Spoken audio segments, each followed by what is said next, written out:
काँग्रेसने राज्यातील 48 लोकसभा मतदारसंघातील इच्छुकांची नावे मागवल्याची माहिती आहे।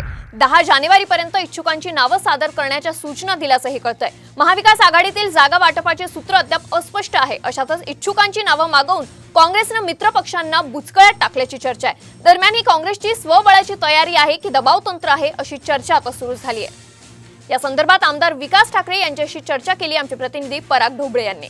काँग्रेस लोकसभा निवडणुकीच्या तयारीला लागलेली आहे आणि 48 मतदारसंघामध्ये जे आहे उमेदवाराची चाचपणी करत आहे। त्यामुळे इच्छुक उमेदवारांच्या जे आहे ते याद्या मागवण्यात आलेल्या आहे। आपल्यासोबत यावरच बोलण्यासाठी शहराध्यक्ष तथा आमदार विकास ठाकरे आहे।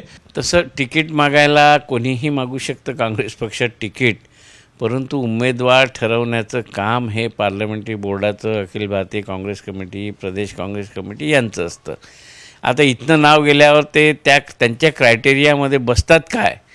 आता ते अनेक क्रायटेरिया असू शकतो, निवडणुकीचा अनुभव असू शकतो, जनतेशी किती त्यांचा संपर्क आहे, त्यांनी काय कामं केले आहे, पक्षासाठी केव्हापासून काम करत आहे, या सगळ्या बाबी पार्लमेंटरी बोर्डात चर्चिल्या जातात। 48 जागेवर काँग्रेसचे उमेदवार लढले होते ना मागच्या वेळेस। NCPला किंवा इतर पक्षांना जागा सोडून ज्या जागा होत्या त्याच्यावर काँग्रेसचे उमेदवार लढले होते आणि मला वाटते की जिथे काँग्रेसचे उमेदवार लढले होते तिथे काँग्रेसला मतही मिळालेले आहे।